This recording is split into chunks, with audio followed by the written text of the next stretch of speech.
ओशो का नाम लिया जाएगा, लिया जाएगा, लिया जाएगा।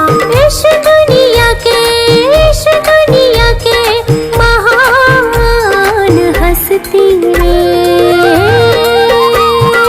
अपनी ही मस्ती में, अपनी ही मस्ती में, अपनी ही मस्ती में, अपनी ही मस्ती में, अपनी ही मस्ती में, अपनी ही मस्ती में, अपनी ही मस्ती में, अपनी ही मस्ती में।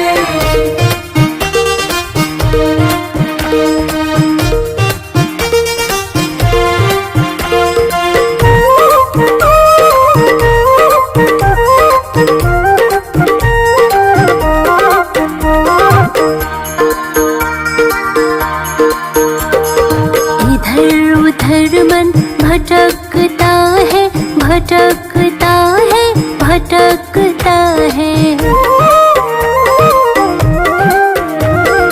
इधर उधर मन भटकता है, भटकता है, भटकता है।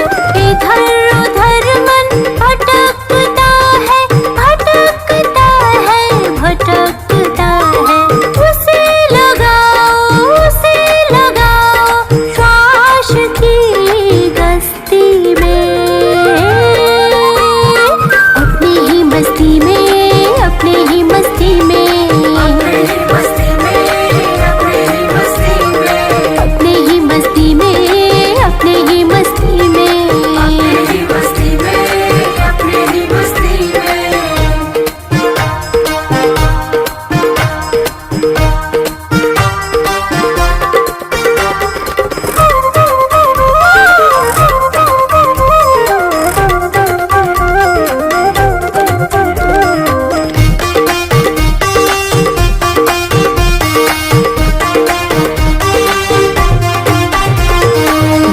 मत गवाओ ए जिंदगी, ए जिंदगी, ए जिंदगी।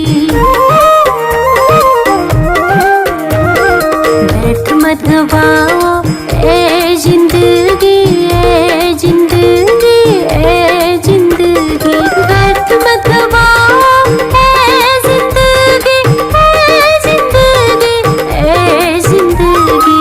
नहीं मिला है, नहीं मिला है इतनी सस्ती में,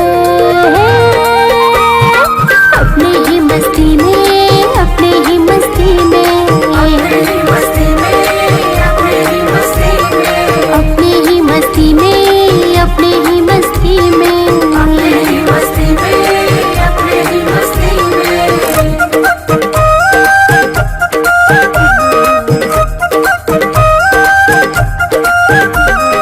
साधो सहज समाधि भाली, समाधि भाली, समाधि भाली। साधो सहज समाधि भाली, समाधि भाली, समाधि भाली। साधो सहज समाधि भाली, समाधि भाली, समाधि भाली। नहीं होगी भाई, नहीं होगी भाई जबरदस्ती में, अपनी ही मस्ती में, अपनी ही मस्ती में, अपनी ही मस्ती में, अपनी ही मस्ती में, अपनी ही मस्ती में, अपनी ही मस्ती में, अपनी ही मस्ती में, अपनी ही मस्ती में।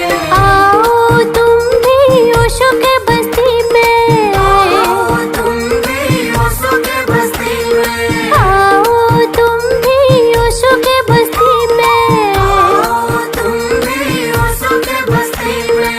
डूब जाओगे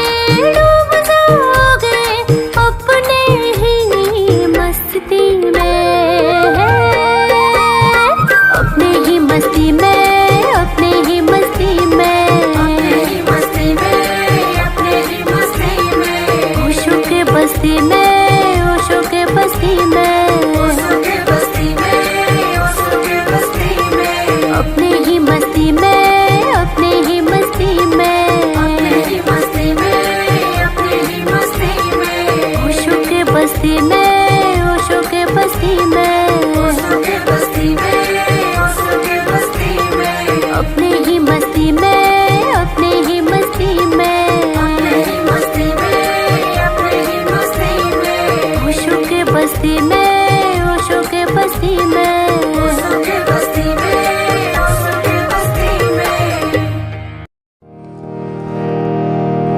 सबको मंगल, सबको मंगल, सबको मंगल, मंगल हो। सबको मंगल, सबको मंगल, सबको मंगल, मंगल होस्। जुन गुरुदेवले धर्म दिनु भयो, वहाँको मंगल, मंगल होस्। जो जननीले जन्म दिनु भयो, वहाँको मंगल, मंगल होस्। पालेर पोसेर हुर्काउने पिताको मंगल, मंगल होस्। यस जगतका प्राणीहरू सब, सबको मंगल, मंगल होस्। जलमा थलमा गगनमा रहने सबको मंगल, मंगल होस्। अंतर मन का बाबाका समयमा टेक्दा आयो। बिहान गएर साँझ आउने कारणले दुःख पनि पाइयो। बेसरी दुईटा लट्ठी टेकेर हिँडिए जानु, उता पनि सुनियो।